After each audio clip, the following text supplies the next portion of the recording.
मैं शौकत अली साहब को बुलाना चाहता हूं जो एडीएम रहे हैं और सबसे बड़ी बात इनका घर की है कि इनका घर में अकेला में करीब 20 आदमी नौकरी करा। 20 आदमी इनकी बहू छोरेटन की बहू लेक्चरर, इनको खुद एक चाचा को भाई जो मुश्ताक साहब है वो रेलवे के चीफ इंजीनियर रहे, आईईएस रहे। इनके घर में बेटियां अभी यूनिवर्सिटी में प्रोफेसर बनी है। मुश्ताक साहब की बेटी, आपकी खुद की बेटी डॉक्टर है। बेसिकली वो जिस भी व्यक्ति पे हाथ डालो वो शिक्षा के मामले में बहुत आगे।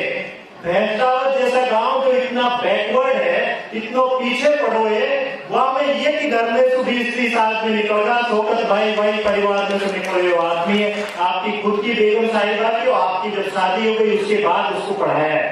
तो मैं शौकत भाई साहब को बुलाना चाहता हूँ। आदमी और औरत में जो भेद है, जो शारीरिक बदलाव उनमें फर्क है, उसके हिसाब से कुछ तरीके बता दिए कि भाई इस तरह से रहना चाहिए, रहने चलेगा। हम आज कहते हैं कि बुर्के में रहेंगे या हिजाब पहनेंगे या ये करेंगे। हजरत खदीजा जिनसे हुजूर की शादी हुई थी, वो तो व्यापार का काम था उनका। जो व्यापार का काम कर रहे हैं वो इस तरह से थोड़ी रह सकते कि घर में बंद होकर के रह जाएं।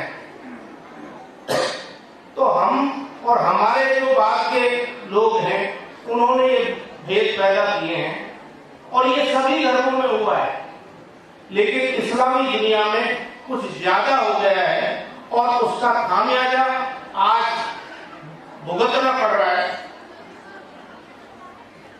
भाइयों, हमें वक्त के हिसाब से बदलना पड़ेगा। हमें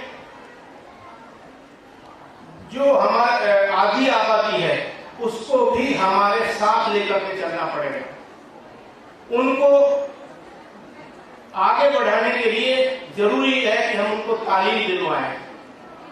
और हुजूर ने तो पहली बात ये कही कि इल्म लेना हो तो उसके लिए आपको चीन भी जाना पड़े तो कोई गलत नहीं है, आप चीन भी जाएं उसके लिए। तो हमें तालीम पर ध्यान देना पड़ेगा। दूसरी बात, हमें उनको साथ साथ लेकर के चलना पड़ेगा।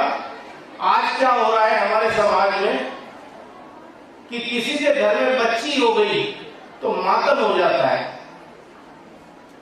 मैं कल परसों ही एक उदाहरण सुन रहा था।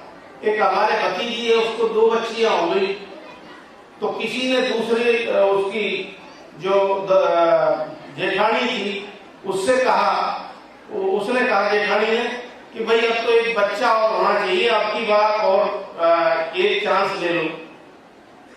तो उसने जवाब ये दिया कि हम 4 हैं, चारों बाहर रहते हैं, माँ बाप के पास उसकी बेटी रह रही है, उसको हम सपोर्ट नहीं दे पा रहे, तो लड़के होने का फायदा क्या? ये सच्चाई है कि माँ बाप का जितना ध्यान बेटियां रख पाती हैं, लड़के अपनी बीवी को लेकर के बिल्कुल अलग हो जाते हैं।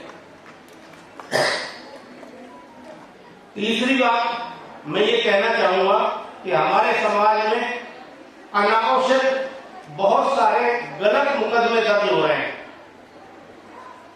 औरतों से संबंधित 70-80% मुकदमे झूठे दर्ज हो रहे हैं और उसमें हथियार बनाया जा रहा है महिलाओं को कि समाज में गलत को गलत कह सके, सही को सही कह सके और गलत बात का विरोध कर सके।